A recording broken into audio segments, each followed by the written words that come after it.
শোনো মানুষ, আল্লাহকে ভয় করো। কিয়ামত দিবসে সব চাইতে কম আযাব যাকে দেওয়া হবে, তার পায়ের নিচে একটা কয়লা রাখা হবে জাহান্নামের। তার মস্তিষ্ক টকবক টকবক করে জ্বলবে, তার মস্তিষ্ক টকবক টকবক করে জ্বলবে। এই ব্যক্তি মনে করবে আমার চাইতে বেশি শাস্তি মনে হয় আল্লাহ তাআলা যত মানুষ সৃষ্টি করেছে আর কাউকে দেয়নি। অথচ আল্লাহ সুবহানাহু ওয়া তাআলা, রাসূল সাল্লাল্লাহু আলাইহি সাল্লাম বলেছেন, এর চাইতে নিম্নমানের শাস্তি আর কাউকে দেওয়া হবে না, যার পায়ের নিচে শুধু একটা কয়লা রাখা হবে, তার মস্তিষ্ক টকবক টকবক করে জ্বলবে।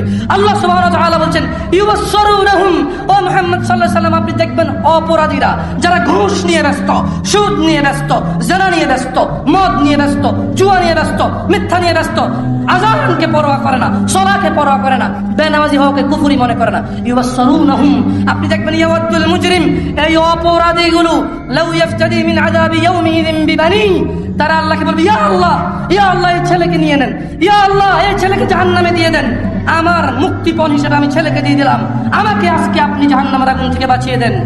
ওয়া সাহিবাতিহি ওয়া আখি, অপরাধী অপরাধ করে মৃত্যুবরণ করিও না মুসলিম। এজন্য আমি বক্তব্যের শুরুতে বলেছিলাম, ওয়ালা তামুতুন্না ইল্লা ওয়া আনতুম মুসলিমুন, মুসলমান হওয়া ছাড়া মরিও না, খবরদার মুসলমান হওয়া ছাড়া মরিও না। মুসলমান হওয়া ছাড়া মরলে বড় বিপদ আছে, মুসলমান হওয়া ছাড়া মরলে বড় বিপদ আছে।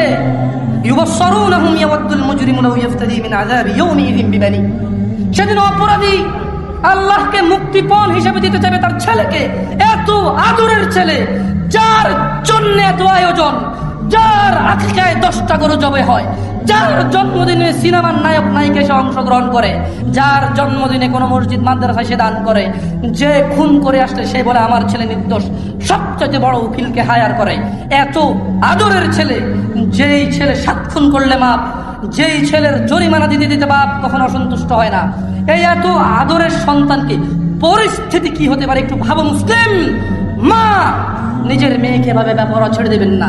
আপনি বাবা, আপনাকে বলছি ভাইয়া, চাচা, যদি খালি অপরাধী হয় মারা, তবে শোনো সূরা মাআরিজে আল্লাহ বলছেন, অপরাধী সেদিন তার মুক্তিপণ হিসেবে দিতে চাইবে তার ছেলেকে, ও সাহিবাতিহি ওয়া আখি, তার স্ত্রী, তার ভাইকে, ও ফাসিলাতিহি আল্লাতী তুই, তার জ্ঞাতি গোষ্ঠী যারা ওকে আশ্রয় দিত, ওমান ফিল আরদি জামিআ সুম্মা ইউনজি, যখন হবে না আল্লাহ বলবে ছেলে লাগবে না, তুই অপরাধী, তোকে লাগবে।